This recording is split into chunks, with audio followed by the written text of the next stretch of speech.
I rode home, the journey uneventful, not because I sought solitude, but because that's just how it played out.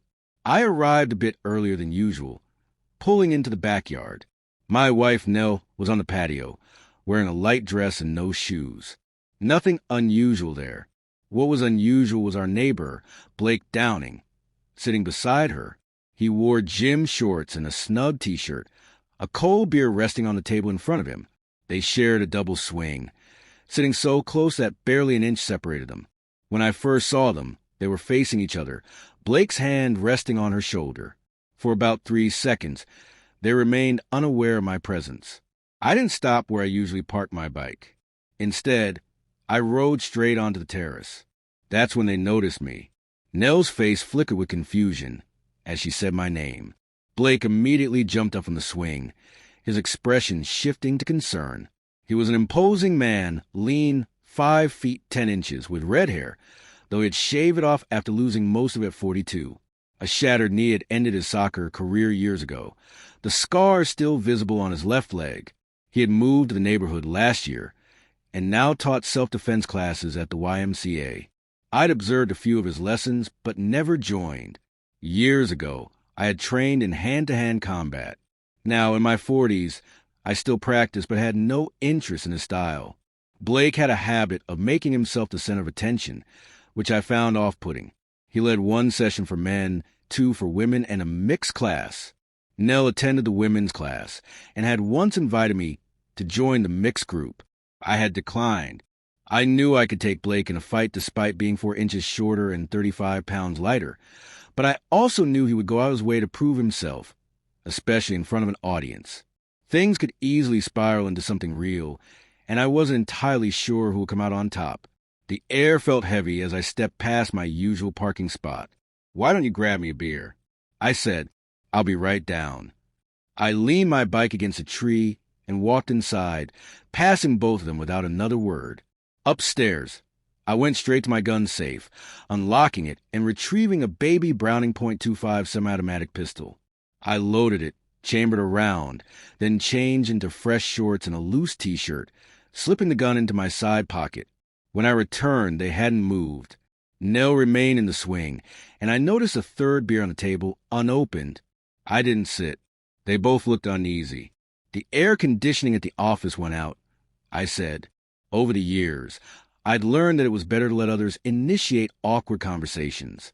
I held their gazes, waiting. Finally, Nell spoke.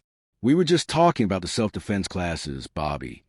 I raised an eyebrow. "Oh," because from where I stood, it looked like something else entirely. "What do you think, Blake?" Blake hesitated. "I think I should go." I tilted my head. "Why were you here in the first place, Blake?" He exhaled sharply. "I don't want to get involved, Bob." I scoffed. "That says a lot, don't you think?" I turned back to Nell. "Your boyfriend here doesn't seem interested in explaining what was happening when I walked in." Nell lowered her eyes. "He's not my boyfriend, Bobby." "No, because it sure looked like you were about to kiss him when I arrived." I saw what I saw. No point denying it. "Maybe you'd like to offer an explanation?" Blake's face darkened with irritation. "So what if we were going to—" "He's bigger, stronger than what she's used to. There's nothing you could do about it." "Blake, shut up," Nell snapped. "We made a mistake. It won't happen again." "Why not?" Blake challenged. "Bobby isn't doing a damn thing about it. None of the husbands do. They're all cowards." I briefly wonder how Blake had managed to survive this long with an attitude like that. "You need to leave," I said, my voice firm. Blake glanced at me, then turned to Nell. "I'm welcome here, right?" "No," she answered. "You're not." I gestured toward the gate. "Then get going. You live at the end of the street. Don't come back." He hesitated, but finally started moving. As he passed me, my hand slipped into my pocket. I didn't draw the gun, just took a step back, giving him room. Blake hesitated again. I pulled my hand out, letting the pistol dangle at my side. He sneered. "Coward." "Take out the gun." Nell shouted. "Just walk away." I warned. "You're not going to shoot anyone," Blake muttered, but he moved toward the gate anyway, casting glances over his shoulder. I was done with this.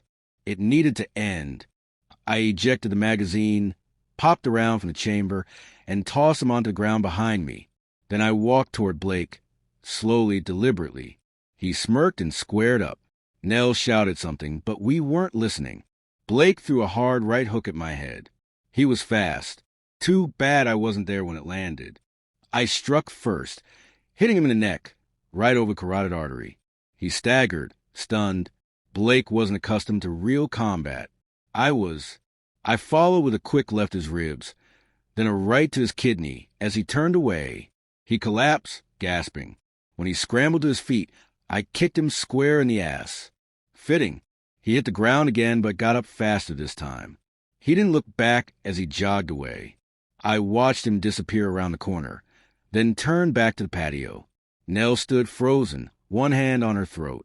I walked past her without a word, picked up my gun, reloaded it, and pocketed the spent shell. She turned to look at me, but I didn't acknowledge her. I grabbed my beer and went inside to take a shower. When I came out, Nell was sitting on our bed.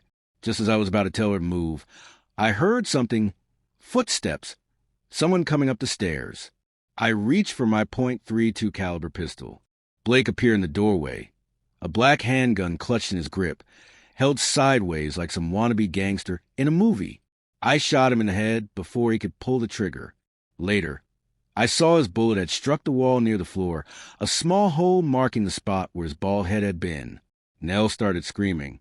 I picked up the landline and dialed.